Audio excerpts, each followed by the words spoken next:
You can feel the electricity running through this arena. This is going to be some battle. One-on-one, mano-a-mano. Look at them, locked inside that cage like a couple of rabid animals.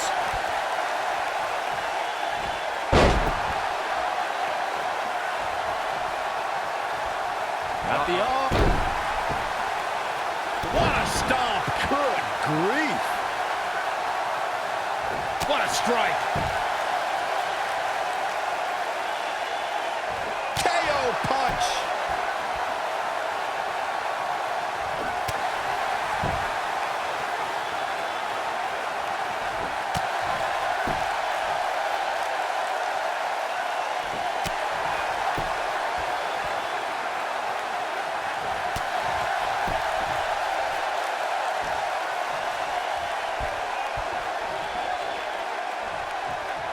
Big punch finds its mark.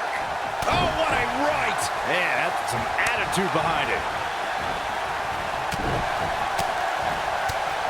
Oof! Beautiful technique.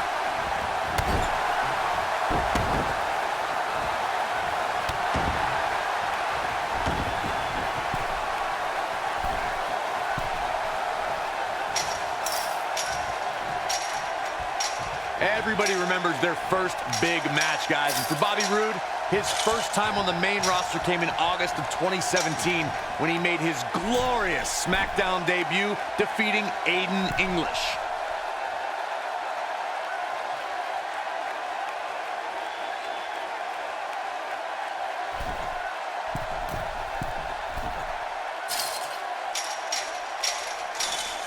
Bobby Roode's SmackDown debut was undoubtedly glorious, as Corey mentioned. And his post-match comments that night, I think, went a long way. The steel cage match is in the books.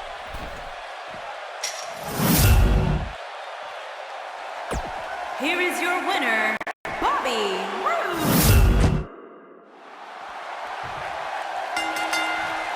Here we go. Steel cage action kicking off here.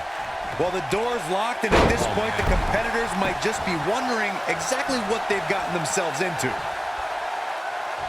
What a strike.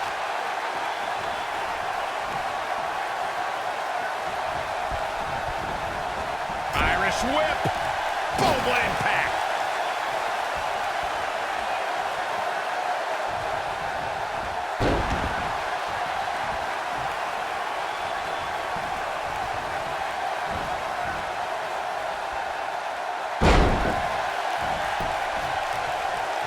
Nailed it.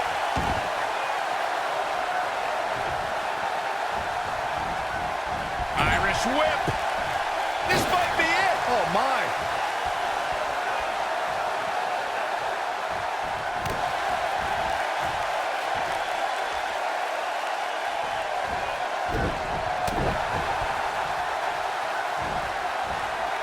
There's a certain feeling that comes over the combatants in a steel cage match once they hear the door close and see the official lock it.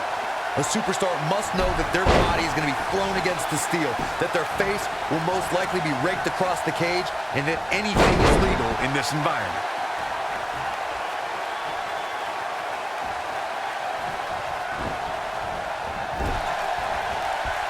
Harsh impact. He spoke about he might have it. Come out of nowhere. Oh, KO! That could be a game changer.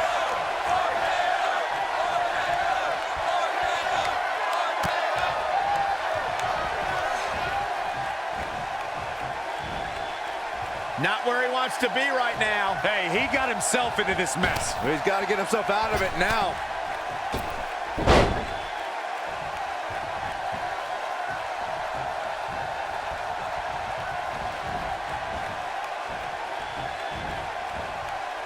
Bad spot for him to be in here, guys. He's got to do something to get back in this thing.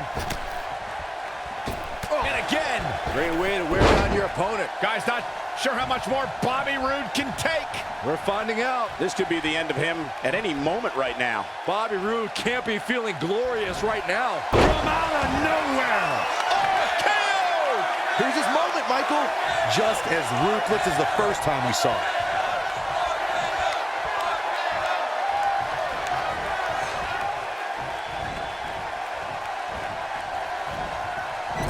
We talk about how important stipulations are in a steel cage match.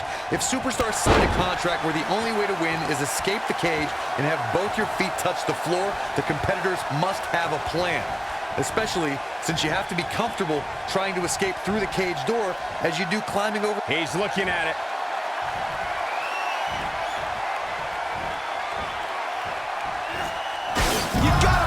One's over, but he's got to capitalize now. Corey, you touched on something moments ago that's so important for the combatants in a steel cage match to remember. A superstar must be able to think offensively to figure out how they're going to escape the cage. They must... Unbelievable. This singles match is over.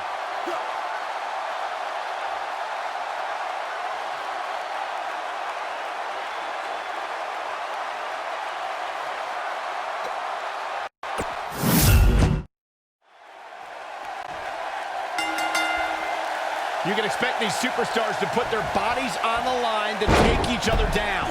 These superstars have waited a long time for this match to take place. Well, the door's locked, and at this point, the competitors might just be wondering exactly what they've gotten themselves into. Bobby Roode looking good tonight, truly worthy of the expensive robes he wears to the ring. I can't believe I've been ring with a guy who shops at Suit City, but if these were fashion competitions, his opponents would have already lost.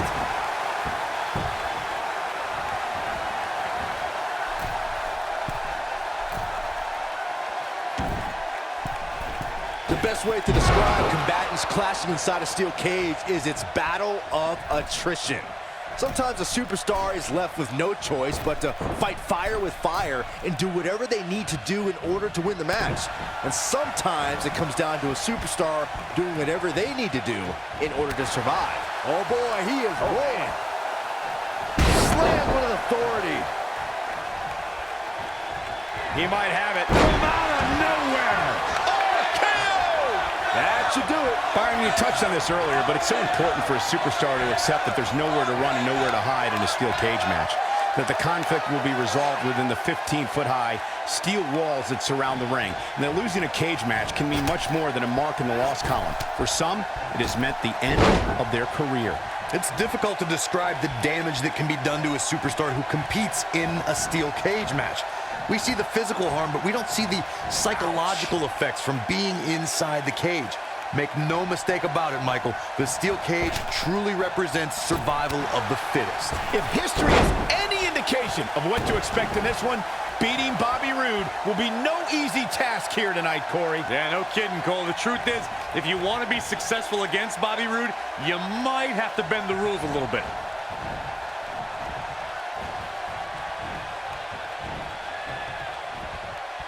To elaborate a bit more on my point about cheating against Roode, go back and watch how Dolph Ziggler handed Roode his first SmackDown loss. That's how you do it. You can't condone that, Corey. Ziggler had a handful of tights. You know that moment of glory will forever have an asterisk. This could end it in a hurry. And a spinning sit-out powerbomb. Game, set, match. This one is over.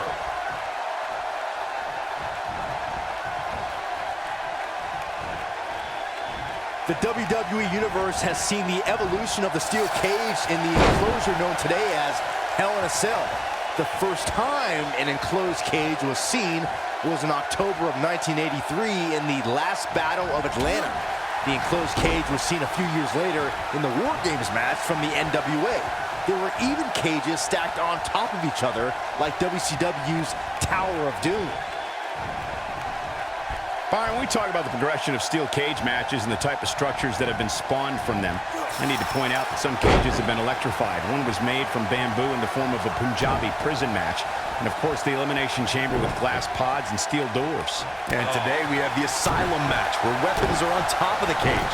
Just goes to show you that times may change, but the objective to destroy an opponent remains the same. There's still no better way. Here he goes. Gentlemen, I had the privilege of walking into the arena today alongside Bobby Roode, and I'll tell you, the suit he was wearing must have cost a fortune. That's one of the things I love about Bobby Roode, Cole. The man always dresses to impress. Huge toss. Can he finish the job?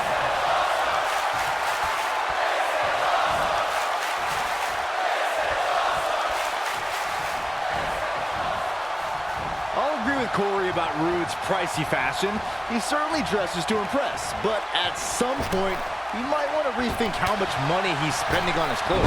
Look, as the best-dressed announcer in WWE history, trust me, you can't put a price tag on being the most fashionable dude in the room.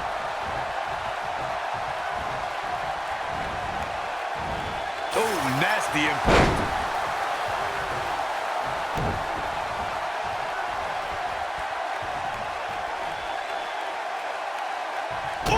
There's no denying Bobby Roode has had some major moments over the course of his career, but Corey, one that I think you'd rather forget is his match against Drew McIntyre at NXT TakeOver Brooklyn. Oh, of course, Michael. That was the night where Roode lost his NXT Championship to McIntyre. Definitely a tough night for him. When this guy's on, look out.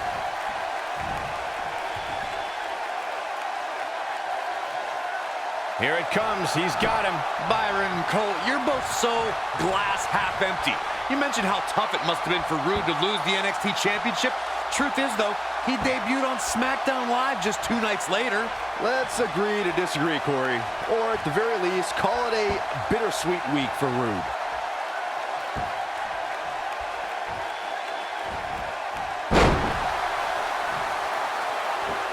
Oh, good night. Sorry. According to historians, the twisted metal that we see as part of steel cages today dates back 80 years. To settle a dispute between competitors Jack Bloomfield and Count Pietro Rossi, the two met inside a ring surrounded by chicken wire. At first, these types of matches were referred to as fence matches.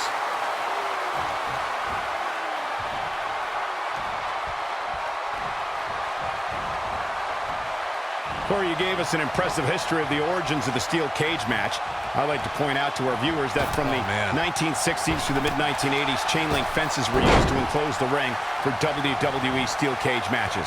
A superstar could win by pinfall, submission, or by exiting the cage through the cage door or climbing over the top of the cage. We should also point out, Michael, that the way to win a steel cage match can vary. He wants it one more. Beautiful technique. Just when you thought he had nothing left. He's playing with him now. Looking for the exclamation.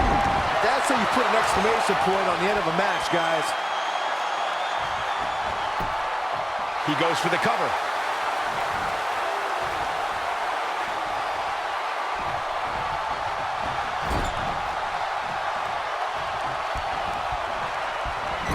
Into the buckle.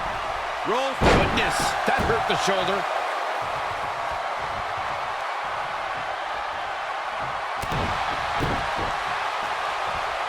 Oh, kick right in the gut. Boom, right in the button. Escapes trouble there. Nobody controls the pace of a match quite like this guy. Before 2017's Extreme Rules, there were just 3 previous tag team matches where championship gold was decided inside a steel cage in the history of WWE special events. The Hardy Boys were in 2 of those matches. At Extreme Rules, in order to win the match, both members of a team had to exit the cage and have both feet on the floor. The Hardys used their famous continuity to gain the early advantage until Cesaro and Sheamus utilized their devastating power to slow the pace of the match down. Both teams battled atop the steel cage, but in the end, Sheamus and Cesaro won the race to the arena floor to become new Raw Tag Team Champions. Byron, before 2017's Extreme Rules, there were just 3 previous tag team matches where championship gold was decided inside a steel cage in the history of WWE special events. The Hardy Boys were in 2 of those matches. At Extreme Rules, in order to win the match, both members of a team had to exit the cage and have both feet on the floor. The Hardys used their famous continuity to gain the early advantage until Cesaro and Sheamus utilized their devastating power to slow the pace of the match down. Both teams battled atop the steel cage, but in the end, Sheamus and Cesaro won the race to the arena floor to become new Raw Tag Team Champions. Guys, there's no debating Bobby Roode's greatness since arriving here in WWE. But let's not forget, Roode was also a world-renowned superstar before he even showed up here. What a strike, right on the mark. I want to go back to Corey's great point about Bobby Roode's pre-WWE career. With 2 decades of experience under his belt, Roode really has made a name for himself the world over. Which is why I think he was able to hit the ground running when he made his debut in NXT. The devastating Orton stomp.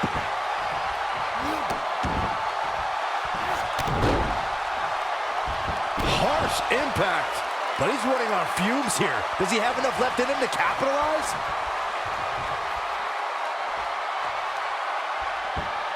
We've seen this before. This might be it. Oh, my. This is all but over. Things just went from bad to worse for Bobby Roode. Boom! But he's got to capitalize now.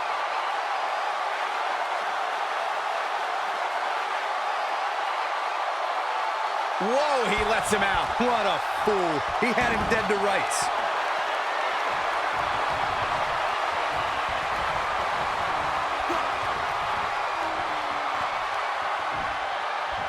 Fisherman suplex. Nice.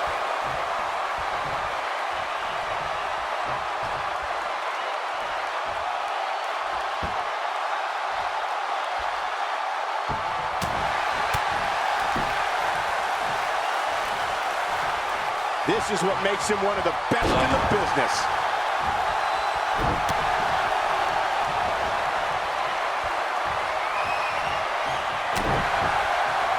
He might have it.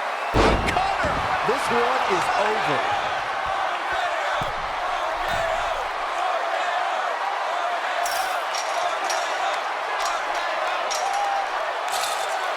The rivalry between Ultimate Warrior and Ravishing Rick Rude began during the Super Pose Down at the 1989 Royal Rumble. Then it progressed to where both superstars battled over the Intercontinental Championship. At SummerSlam 90, the rivals met inside a 15-foot-high steel cage for the WWE Championship. Victory could be achieved by pinfall or escape from the cage.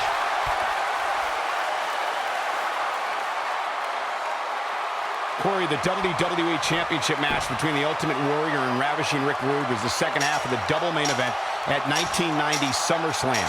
The rivalry between the Warrior and the Ravishing One was so heated that no one knew what to expect once the two men were able to... Oh my God, he's done it! He's done it!